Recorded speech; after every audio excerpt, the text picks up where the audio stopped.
প্রায় 8 মাস আগে এই সবজি আর ফলের খোসাগুলো কিন্তু আমি রেখে দিছিলাম সার হিসেবে, জৈব সার হিসেবে ব্যবহার করব গাছে, ওই জন্য করে। আর সেই জৈব সারই আপনাদের সাথে শেয়ার করলাম। আর ভিডিওটা সবাই দেখেন, অনেক ভালো লাগবে। দুপুর 12টা বেশি বাজে ভিডিওটা করতেছি আর আপনাদের সাথে শেয়ার করব। দেখেন, কাজ করতে কিন্তু অনেক অনেক পরিশ্রম করা লাগে। আর এই দেখেন, আমরা আবারও উল্টাপাল্টা করছি, এখনও কিন্তু রঙে হাত দিইনি দেওয়ালে।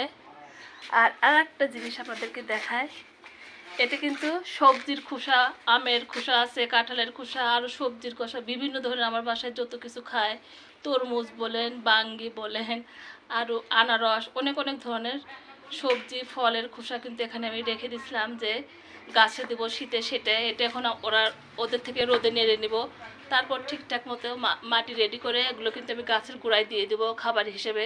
আর অনেক অনেক গাছ সুস্থ হয়, ভালো হয়, হেলদি হয়। এই জন্য প্রায় 8 মাস আগে এই সবজি আর ফলের খোসাগুলো কিন্তু আমি রেখে দিছিলাম সার হিসেবে, জৈব সার হিসেবে ব্যবহার করব গাছে, ওই জন্য করে। আর সেই